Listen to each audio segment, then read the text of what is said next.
Saya akan berbicara tentang orang-orang yang bertemu Yesus di hari Natal. Di dalam Yohanes pasal 1 ayat 38. Tetapi Yesus menoleh ke belakang, ia melihat bahwa mereka mengikut dia, lalu berkata kepada mereka, "Apakah yang kamu cari? Apakah yang saya cari? Apakah yang saudara cari? Apakah yang kita cari?" Ini perlu kita renungkan, saudara-saudara. Supaya jangan sampai kita salah. Karena saudara-saudara, banyak orang sekarang merayakan Natal. Karena mereka senang dengan suasana Natal. Mereka mencari suasana. Mereka mencari sesuatu hiburan. Banyak alasan, banyak tujuan merayakan Natal. Tetapi mari kita bertanya kepada diri kita sendiri. Apakah yang aku cari? Yesus bertanya kepada murid-muridnya yang mengikut dia, apa yang kamu cari? Apa yang kita cari, saudara? Apa sasaran kita? Tidak lain kita mau ketemu dengan Yesus Kristus. Dialah Raja di atas segala Raja. Dialah Tuhan. Dialah pencipta langit dan bumi. Tuhan yang sudah menjadi daging, firman menjadi manusia. Untuk menyelamatkan kita, untuk mengangkat kita. Untuk menebus dosa kita. Nah sebab itu saudara-saudara, mari kita sekarang melihat bagaimana orang-orang yang bertemu dengan Yesus pada hari Natal. Ya, kita lihat yang pertama di dalam Injil Lukas pasal yang kedua ayat yang ke-15 dan 16. Setelah malaikat-malaikat itu meninggalkan mereka dan kembali ke sorga, gembala-gembala itu berkata seorang kepada yang lain, "Marilah kita pergi ke Betlehem untuk melihat apa yang terjadi di sana, seperti yang diberitahukan Tuhan kepada kita." Lalu mereka cepat-cepat berangkat dan menjumpai Maria dan Yusuf dan bayi itu yang sedang berbaring di dalam palungan. Loncat ayat yang ke-20. Maka kembalilah gembala-gembala itu sambil memuji dan memuliakan Allah karena segala sesuatu yang mereka dengar dan mereka lihat.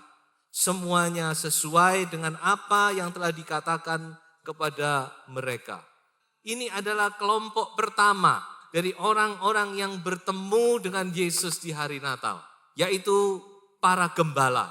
Kita tahu bahwa gembala-gembala ini mereka adalah orang-orang yang sederhana.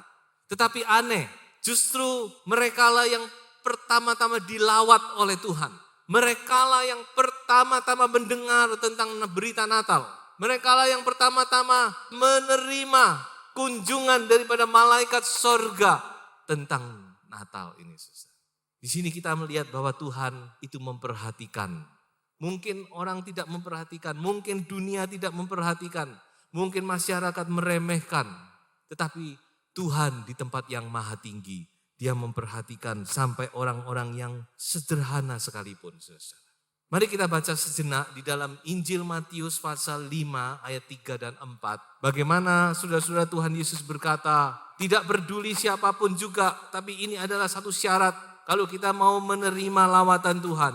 Berbahagialah orang yang miskin di hadapan Allah, karena merekalah yang empunya kerajaan sorga. Ayat yang keempat, berbahagialah orang yang berduka cita, karena mereka akan dihibur.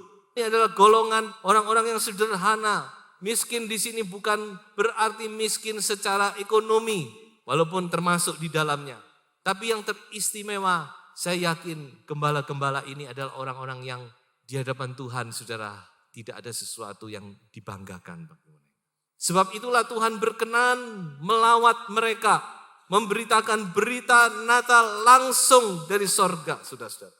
Dan di lain pihak, gembala-gembala ini juga mewakili orang-orang yang setia. Mengapa? Karena mereka setia menjaga domba di waktu malam.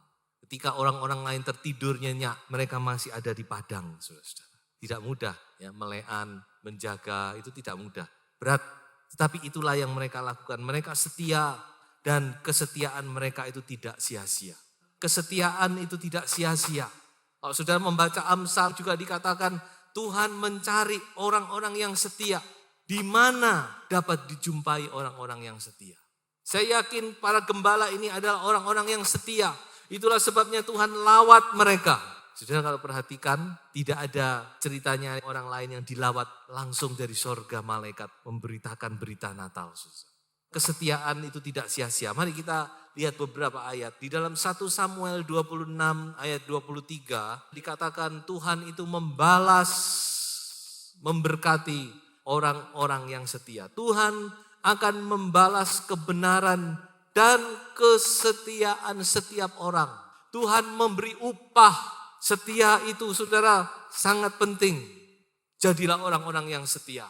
Lakukan dengan setia. Segala pekerjaan yang Tuhan percayakan, laksanakan itu dengan setia. Meskipun tidak dilihat oleh orang lain, tapi ada sepasang mata yang melihat. Dan pada saatnya lawatan itu akan datang. Satu ayat lagi di dalam Mazmur 145 ayat yang ke-18 dikatakan di sini, Tuhan dekat pada setiap orang yang berseru kepadanya, pada setiap orang yang berseru kepadanya dalam kesetiaan. Kesetiaan ini mulai memang kalau kita perhatikan ya, kesetiaan ini mulai luntur. Saudara mau cari orang setia, sulitnya bukan main. Kalau mau cari orang yang pandai, yang ahli, yang genius, yang smart itu banyak. Tapi mau cari orang yang setia, wangel, saudara-saudara. Nah, rupa-rupanya ini yang Tuhan inginkan. Saya yakin saudara adalah orang-orang yang setia. So itu tetap pertahankan kesetiaan ini, saudara. Tidak sia-sia. Tuhan akan memberkati. Kalaupun kita tidak terima berkat, anak, cucu, keturunan kita akan diberkati oleh Tuhan, saudara. So itu jadilah orang-orang yang setia. Setia ada di atas posisi Anda. Dan kita melihat bagaimana setelah mereka bertemu dengan Yesus, tadi sudah kita baca, mereka pulang dengan sukacita yang luar biasa, saudara-saudara. Dikatakan mereka memuji dan memuliakan Allah. Saya bisa bayangkan mereka kembali mungkin dengan menari-nari, dengan sukacita. Mereka melihat, mereka mendengar, dan mereka menyaksikan sendiri Juru Selamat yang dijanjikan itu. Ini sukacita yang luar biasa. Sukacita yang tidak diberikan oleh dunia. Kalau saya renung-renungkan ini mungkin yang dikatakan oleh Mazmur 126. Mulutmu akan penuh dengan tawa, dengan sorak-sorai. Manakala Tuhan memulihkan Sion. Ini sukacita pemulihan. Sukacita. Ketemu dengan Yesus di hari Natal. Ada sukacita. Kalau kita ketemu dengan Yesus, saya yakin saudara, Natal ini akan membawa sukacita yang besar di dalam hati kita. Kita akan menikmati kesukaan besar yang diberitakan oleh malaikat. A great joy. Satu sukacita yang besar. Kesukaan karena Juru Selamat telah lahir. Inilah kelompok pertama dari orang-orang yang ketemu dengan Yesus. Mari kita sekarang lihat kelompok kedua, yaitu para Majus. Kita baca di dalam Matius pasal yang kedua, ayat 1, ayat yang kedua dulu. Sesudah Yesus dilahirkan di Betlehem di tanah Yudea, pada zaman Raja Herodes, datanglah orang-orang Majus dari timur ke Yerusalem dan bertanya-tanya, di manakah dia raja orang Yahudi yang baru dilahirkan itu? Kami telah melihat bintangnya di timur dan kami datang untuk menyembah dia. Nah, inilah kelompok kedua, orang-orang yang mencari Yesus. Kalau kita lihat ini adalah kelompok orang-orang yang terhormat. Ini adalah orang-orang yang terpandang. Ini adalah orang-orang bukan sembarang orang. Orang yang punya kedudukan, punya nama. Tetapi mereka juga mencari Yesus. Jadi kita melihat bahwa kelahiran Yesus Natal itu untuk semua golongan. Semua golongan mencari Yesus. Karena memang semua orang perlu selamat. Semua perlu diselamatkan. Kita lihat orang-orang ini adalah orang-orang yang kaya, yang punya kedudukan, tetapi mereka juga mempunyai ketulusan. Hati mereka tulus. Kalau saudara baca, di mana raja orang Yahudi, kami datang untuk menyembah dia. Golongan ini adalah golongan kaya, tapi tulus. Mereka datang untuk menyembah Tuhan, bukan untuk yang lain. Jauh-jauh mereka datang dari timur, hanya dengan satu tujuan, kami datang untuk menyembah. Sebab itulah Tuhan memimpin jalan orang Majus ini. Coba kita baca Amsal pasal 11 ayat yang ketiga, firman Tuhan berkata, orang yang jujur dipimpin oleh ketulusannya. Ketulusan itu yang memimpin langkah kita. Orang Majus ini dipimpin oleh ketulusannya. Sehingga walaupun mereka sempat salah arah, salah alamat, tapi tetap mereka dipimpin sampai ketemu dengan Yesus. Lalu kita sekarang lihat apa yang terjadi setelah mereka ketemu Yesus. Coba kita lanjutkan pembacaan kita di dalam ayat yang ke-10. Ketika mereka melihat bintang itu, sangat bersukacitalah mereka. Maka masuklah mereka ke dalam rumah itu dan melihat anak itu bersama Maria ibunya, lalu sujud menyembah dia. Mereka pun membuka tempat harta bendanya dan mempersembahkan persembahan kepadanya, yaitu emas, kemenyan, dan mur. Dan karena diperingatkan dalam mimpi supaya jangan kembali kepada Herodes, maka pulanglah mereka ke negerinya melalui jalan lain. Apa yang mereka terima, apa yang mereka alami setelah mereka ketemu dengan Yesus? Ada dua hal. Yang pertama, mereka menerima sukacita dan kepuasan dalam hati mereka. Ada satu rasanya puas. Dan saya yakin ini tidak bisa diberikan oleh harta dunia. Sesuatu yang nilainya jauh lebih tinggi dari harta dunia. Banyak orang punya harta di dunia berlimpah-limpah, tapi tidak pernah menikmati kepuasan. Tidak pernah memiliki kelegaan di dalam hatinya. Lain dengan orang Majus ini. Setelah mereka ketemu Yesus, mereka menyembah, mereka mengungkapkan kasih mereka mengagungkan Tuhan. Mereka pulang dengan sukacita, lega. Nah, ini yang dicari, saudara. Kepuasan, kelegaan. Dan yang kedua, apa yang kita lihat, dikatakan mereka mendapat jalan baru. Kalau saudara baca, pulanglah mereka lewat jalan yang lain, jalan baru.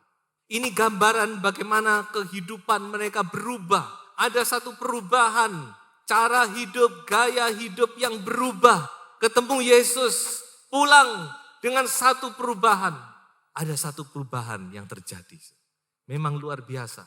Orang-orang yang ketemu dengan Yesus, kalau saudara baca di dalam Alkitab, orang-orang yang ketemu Yesus, ada sesuatu yang terjadi dalam hati mereka, dalam diri mereka. Sakius contohnya, ketemu Yesus. Dia cuma ketemu Yesus, saudara. Berubah dia, berubah total.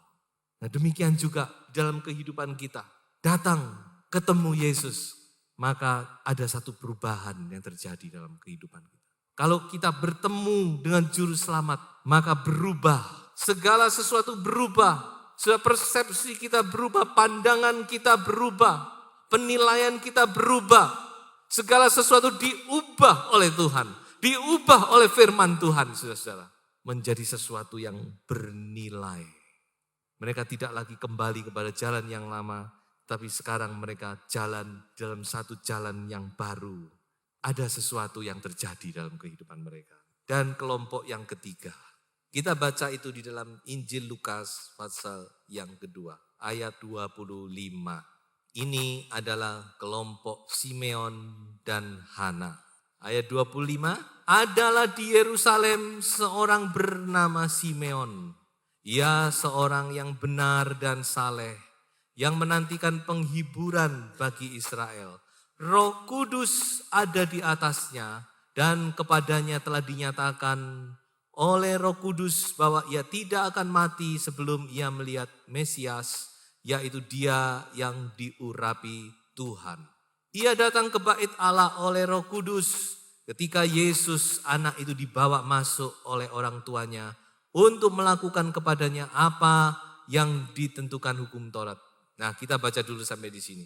Ini kelompok dari orang-orang yang saleh. Firman Tuhan berkata, Simeon dan Hana ini adalah orang-orang yang saleh. Orang-orang yang hidupnya beribadah kepada Tuhan. Yang suka ada di rumah Tuhan. Dan dikatakan apa, saudara-saudara? Roh Kudus ada di atas mereka. Haleluya. Orang-orang yang benar dan saleh, Roh Kudus bukan cuma di atas, tetapi kita tahu Roh Kudus di dalam kita dan memimpin kita. dan dipimpin oleh Roh Kudus ketemu dengan Yesus di rumah Allah. Ini bukan satu kebetulan. Dalam kehidupan kita ini, kalau kita dipimpin oleh Roh Kudus, tidak ada yang namanya kebetulan itu. Saudara akan melihat setiap langkah itu pas, tepat pada waktunya. Amin. Pas, selalu pas. Saudara. Ya, itu saya alami berkali-kali. Bagaimana kalau Roh Kudus itu memimpin? Nah, ini juga Simeon dan Hana ini dipimpin oleh Roh Kudus. Sebab itu betapa penting peranan Roh Kudus itu di dalam kehidupan orang percaya. Mereka ini adalah orang-orang yang menantikan keselamatan, menantikan penghiburan dari Allah. Di dalam ayat 25, mereka ini adalah orang-orang yang menantikan penghiburan atau keselamatan dari Allah. Kata keselamatan ini di dalam bahasa Grekanya dipakai kata soterion. Soterion ini juga sama dengan kata yang dipakai juru selamat. Dari soterion ada kata sotso yang artinya juru selamat. Dan kalau kita lihat keselamatan yang dimaksud di sini itu bukan hanya sekedar keselamatan kita mati masuk surga, bukan. Tetapi keselamatan yang dimaksud di sini adalah keselamatan yang holistik. Keselamatan yang menyeluruh, keselamatan untuk roh, jiwa, dan tubuh. Jadi di dalamnya itu ada juga termasuk kesembuhan secara tubuh. Ada saudara-saudara yang menantikan kesembuhan, saudara-saudara banyak orang yang berdoa kepada Tuhan, Tuhan kapan sembuhkan aku, bergumul dengan kondisi tubuhnya, menantikan kesembuhan. Sama seperti kedua orang ini menantikan penghiburan, menantikan keselamatan dari Tuhan. Keselamatan ini juga berarti kelepasan. Banyak anak Tuhan yang masih terikat dengan sesuatu. Diikat dengan ketakutan, diikat dengan kekhawatiran, diikat macam-macam. Masih banyak ikatan-ikatan. Sehingga kita tidak bisa bebas. Keselamatan ini juga termasuk di dalamnya kelepasan. Keselamatan ini juga berarti pemulihan. Pemulihan yang menyeluruh. Dan saya percaya saudara-saudara masih banyak lagi yang terkandung di dalamnya. Dan inilah orang-orang yang menantikan keselamatan. Tuhan berjanji kepada Simeon, kamu akan melihat keselamatan itu. Dan mereka percaya kepada janji Tuhan dan mereka menantikan itu. Lalu kita lihat ayat yang ke-28, lanjut tadi. Ia menyambut anak itu dan menatangnya sambil memuji Allah, katanya, sekarang Tuhan, biarkanlah hambamu ini pergi dalam damai sejahtera sesuai dengan firman-Mu. Coba perhatikan saudara. Sebab mataku telah melihat keselamatan yang daripadamu, yang telah Engkau sediakan di hadapan segala bangsa.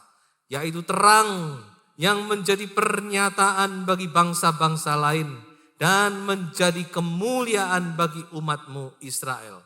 Mataku telah melihat keselamatan yang daripadamu.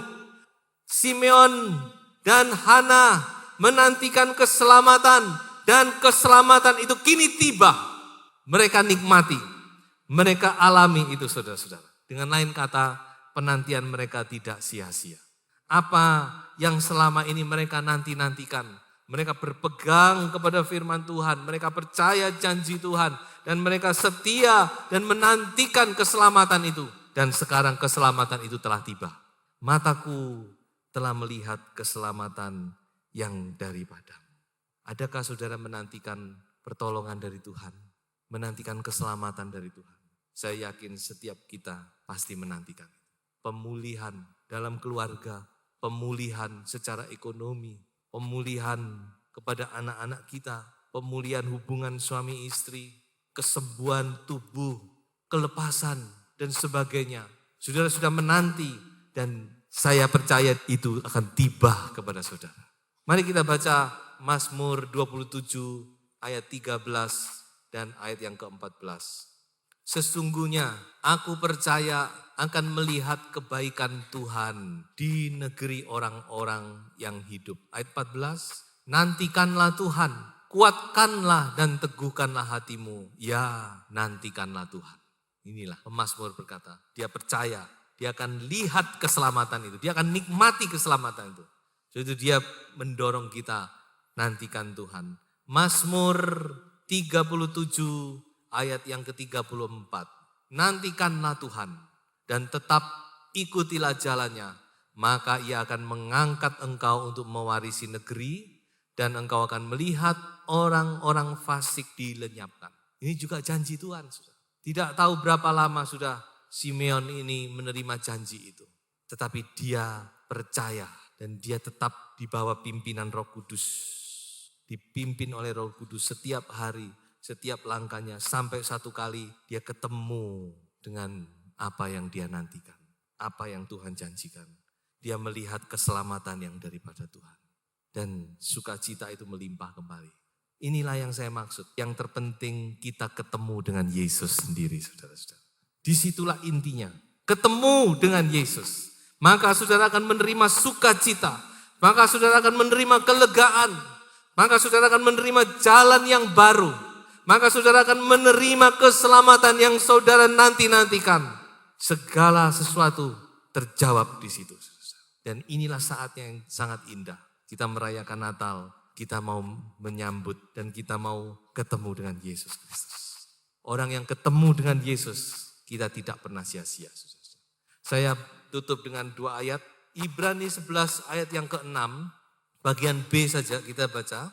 Sebab barang siapa berpaling kepada Allah, ia harus percaya bahwa Allah ada dan bahwa Allah memberi upah kepada orang yang sungguh-sungguh mencari Dia.